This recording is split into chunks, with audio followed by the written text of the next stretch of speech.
Everyone thinks when a mafia boss stops touching his wife, it's about another woman. They're wrong. When Dae-jung Kim started treating me like a ghost for 21 days, I thought he wanted me gone. I was catastrophically wrong. Someone put a hit on my life, and my husband spent 3 weeks systematically destroying every threat without telling me a single word. Tonight, I'm wearing the most dangerous dress I own, and in the next 30 minutes, you're going to watch a marriage that was seconds from death come back to life in the most explosive way possible. If you've ever loved someone so much that silence almost killed it, stay with me. This gets intense. And I promise, you'll understand why some marriages are worth burning down walls to save. The penthouse overlooking Elliott Bay was a prison disguised as paradise. Sienna Monroe stood before her floor-length mirror, adjusting the emerald silk dress that clung to every curve like a weapon. The slit reached mid-thigh. The back dipped dangerously low. The neckline promised everything. She wasn't dressing for her college reunion. She was dressing for war. 21 days of silence. 21 days of living with a ghost who shared her 12,000 square foot penthouse but wouldn't touch her skin. 21 days since she'd overheard Dae-jung Kim on that phone call, his voice cold as winter steel. I don't care what it takes. End it, before she finds out. She'd assumed the worst, assumed she was what needed ending. But here's where it gets crazy. The guest suite door opened, footsteps in the hallway, that particular weight of presence that made air pressure shift. Dae-jung Kim didn't enter spaces. He conquered them. 6'2" of controlled power in a charcoal Tom Ford suit. Black hair styled back, emphasizing sharp cheekbones, a jaw that could cut glass, and those eyes, dark, dangerous. Eyes that used to devour her whole and now barely glanced her direction. You're going out. Not a question. A flat observation. Howard University reunion. You said you'd come 3 months ago. That was 3 months ago. Before the silence. Before the distance. Before this frozen wasteland. I'm going anyway. She expected him to leave. Instead, he stepped closer. The scent of sandalwood and expensive secrets wrapped around her. Not in that dress. Sienna's hand froze. She turned slowly. Excuse me? You heard me. Change. 21 days of cold shoulders and now he wanted to issue commands? I'm not changing. Sienna. Her name was a warning. The voice he used on men who owed him blood. That dress is inappropriate. For what? Being seen? Being remembered? Being anything other than the ghost you've turned me into? And this is the moment everything explodes. You think I haven't been paying attention? His voice dropped to something dangerous. I know you take your coffee at 6:15 every morning. Black, no sugar, standing by the east. Windows. I know you're on chapter 7 of your manuscript, the scene where your protagonist realizes she's been running from the only person who truly sees her. I know you bite your bottom lip when you're thinking. I know you haven't been sleeping. Your light stays on past 2 a.m., and I know that dress is for someone else's eyes, not mine. The air crackled with 3 weeks of unspoken words and untouched skin. You're right. Sienna said softly, dangerously. It's not for you. Because for 3 weeks, you've made it crystal clear you don't want to look at me. Don't want you? The laugh was harsh, broken. Sienna, not wanting you would be easier than breathing. Not wanting you would save us both. From what? From me. From what I am. The enemies I've made. The blood on my hands that never washes clean. Wait for it. His hand lifted, cupped her face with devastating gentleness. The Takahashi Syndicate is moving on the port routes. The Volkov Brotherhood wants my territory. And the Reyes Cartel? They know about you now, Sienna. They know you're the one thing in this world I can't afford to lose. So they're coming for you. And I thought if I could make you hate me, push you far enough away, maybe you'd leave. Maybe you'd be safe. Sienna's breath caught. That phone call. End it before she finds out. I was ending a contract on your life. Before you found out someone had put one there. The word mine hit her like a physical thing. Possessive. Absolute. Everything she'd been craving for 3 weeks of starvation. You could have told me. And made you a conscious target instead of an ignorant one? He shook his head. I'd rather have you hate me and alive than love me and dead. That's not your choice to make alone. Her hand covered his. I'm your wife, Dae-jung. Not your responsibility to manage, your partner, your equal.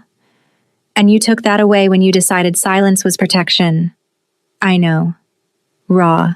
Broken. I know, and I'm sorry.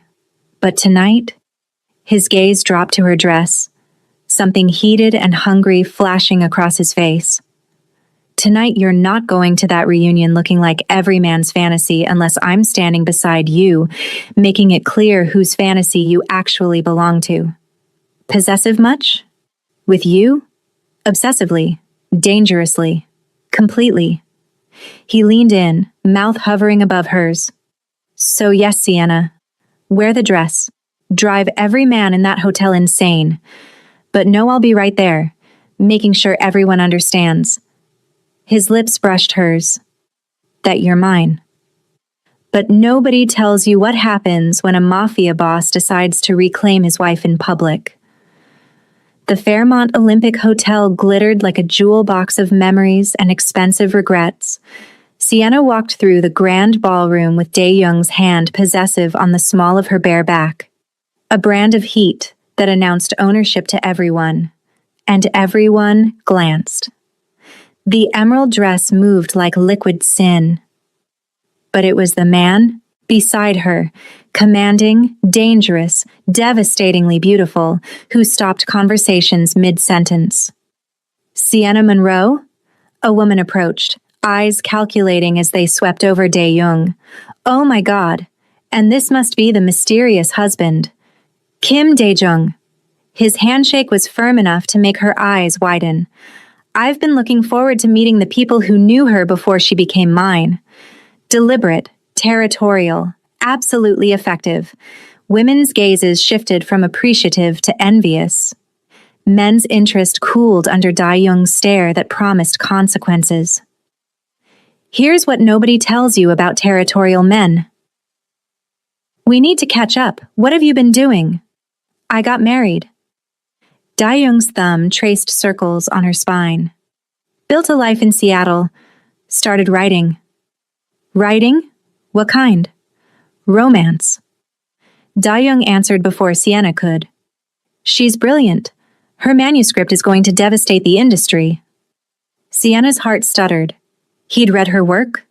During 3 weeks of silence, he'd been reading her words.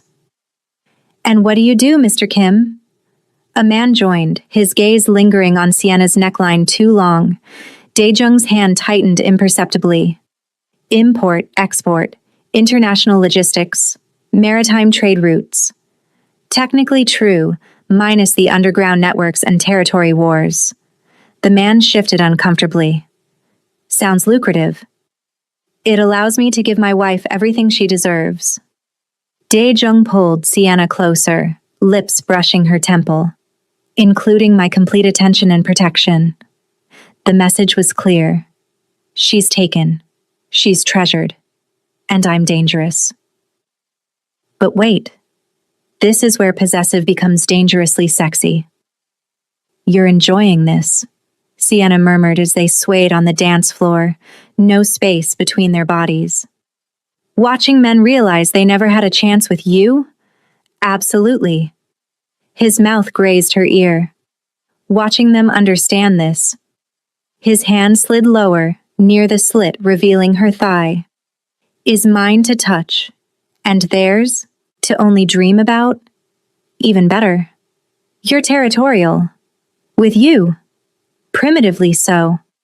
He spun her, then pulled her back against his chest. 3 weeks of not touching you nearly killed me, Sienna. Every morning watching you in that silk robe. Every night knowing you were in our bed while I was exiled. Hearing you through the walls. Knowing you were close but completely out of reach. You could have touched me. Any night.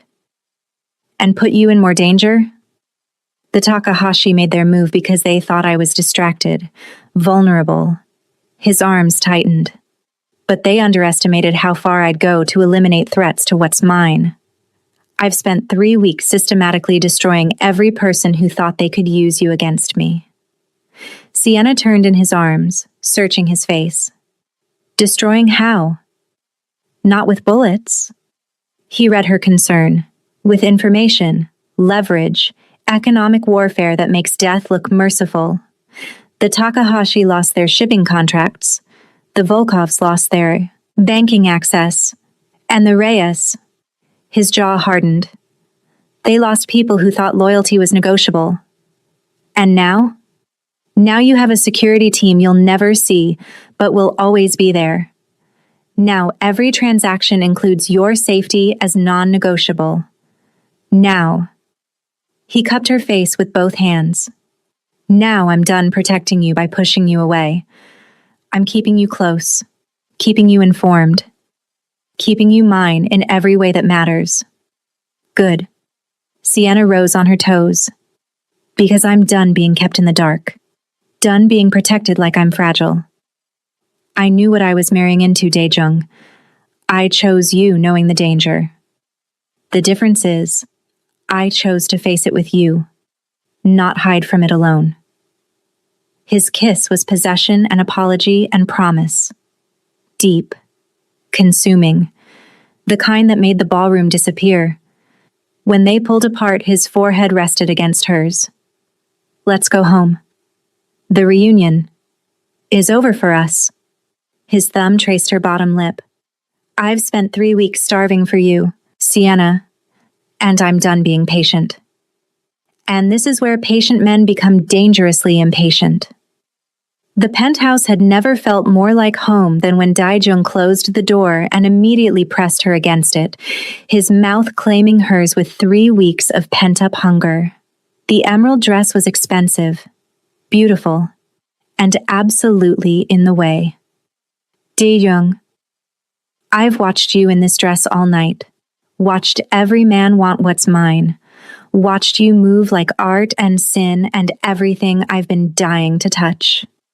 His hands found the zipper, drew it down with agonizing slowness, and now I'm going to worship every inch of skin I've been forbidden to taste for 3 weeks. He lifted her, her legs wrapping around his waist as he carried her to their bedroom. Their bedroom. Not the guest suite, not the exile, and laid her on silk sheets that still smelled like both of them from before the silence. I love you. The words fell like a confession. I've loved you since you walked into my life and refused to be intimidated by what I am. And I will spend every day for the rest of my life making sure you never doubt that again. Sienna pulled him down, hands in his hair, heart finally whole. Then show me. Show me what 3 weeks of missing me looks like. Show me how you're going to make sure we never let silence come between us again. And he did. With hands that knew every curve, with lips that traced every forbidden place, with whispered promises in Korean and English that painted their future. Honest, together, unbreakable. But here's what nobody tells you about dangerous men in love. When Seattle dawn broke through their windows hours later, they lay tangled together, her head on his chest, his hand in her hair, breathing finally synchronized after 3 weeks on separate rhythms. The threats, Sienna murmured against his skin. They're really gone? Minimized. Controlled. But never completely gone. Not in my world. His fingers traced patterns on her shoulder. Which is why from now on, you know everything. Security briefings, business meetings, dangerous players, shifting alliances. All of it. Partners. Equals. He tilted her chin up, dark eyes serious. I won't lie and say there's no danger, but I promise we face it together. Every decision that affects you, you're part of making. Your voice matters as much as mine. And if I want to go to another reunion in a dress that makes grown men forget their names? His smile was slow, dangerous, promising. Then I'll be right beside you, making sure they remember mine, making sure everyone knows the most beautiful woman in any room chose me, keeps choosing me, will always be choosing me. Sienna kissed him slowly, deeply, sealing the promise. Always. Outside their windows, Seattle woke to a new day. Inside their penthouse, a marriage that had nearly suffocated under protective silence took its first full breath in 3 weeks. It wasn't perfect. Daejung's world would always carry shadows. Sienna's independence would always push against his protective instincts. But here's the truth nobody wants to admit about real love. They were done letting fear make decisions, done letting silence substitute for communication. They were partners now, truly, in love and danger and every beautiful, complicated thing between. 2 weeks later, Sienna sat in the penthouse library, laptop open, working on Chapter 8 while Daejung handled a conference call in his office. The difference was she could now hear the conversation, understand the players, know the risks. When he finished, he appeared in the doorway with 2 mugs of coffee. Hers black, no sugar, his with cream. The Nakamura family wants to meet next week, he said, settling beside her. They're proposing an alliance that could stabilize the West Coast territories for the next decade.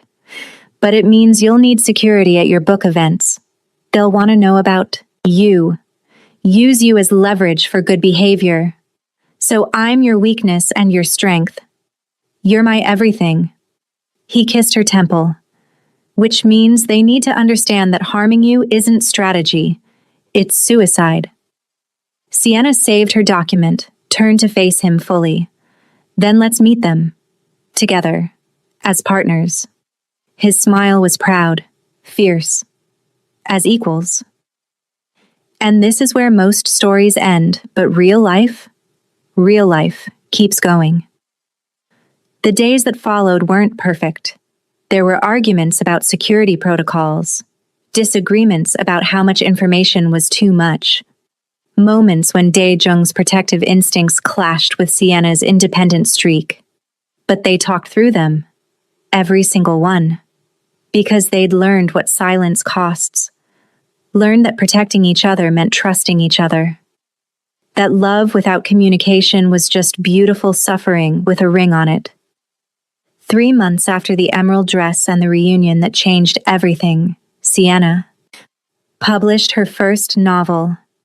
Dae-young threw her a release party at the penthouse that brought together her literary world and his dangerous one in ways that shouldn't have worked, but somehow did. Here's what I learned about love from watching them. Marcus Chen, Dae-jung's second-in-command, gave a toast that made everyone laugh. To Sienna, the only person who ever made the boss beg for anything, and the only person he'll never stop protecting. Dae-jung's response was quieter, meant only for Sienna's ears as they slow danced on the terrace overlooking the city he controlled. And to you, the only person who ever made me believe safety and love could exist in the same breath. 6 months later, when a new threat emerged from the East Coast syndicates, Sienna was in the war room with Dae-young's inner circle, offering strategic insights from her research on psychological warfare for her second novel. A year later, when she won a major literary award, Dae-young sat in the front row of the ceremony with a security detail so subtle nobody noticed, except the 3 rival organizations who got the message loud and clear. She was untouchable. But here's the real ending nobody talks about. 2 years after the night of silence breaking, Sienna sat in their bedroom, the one they now shared without exile or distance, watching Dae-young sleep. His arm was wrapped around her waist even in unconsciousness, that possessive touch that once terrified her, now the most comforting thing in her world. She thought about the girl who wore an emerald dress as armor, the woman who almost let silence kill the most important relationship of her life. The wife who learned that real partnership means facing danger together, not hiding from it alone. Marriage to a dangerous man wasn't what romance novels promised. It was harder, more complicated, required constant communication and trust that most people never build. But it was also deeper, more real, more worth fighting for than any fairy tale. Because in a world where loyalty was currency and trust was survival, they'd built something unbreakable, a marriage that refused to die, even when everything tried to kill it. And that was worth every moment of silence they'd survive to find their way back to each other. If this story reminded you that real love isn't about perfect moments but about choosing each other through the imperfect ones, hit that like button. Share this with someone who needs to hear that communication saves what silence destroys. And remember, the strongest relationships aren't the ones that never break. They're the ones that refuse to stay broken. Subscribe for more stories about love that fights back, marriages that survive impossible odds, and the kind of devotion that makes dangerous men go to war. Until next time, keep choosing love over fear, truth over silence, and partnership over protection. Peace.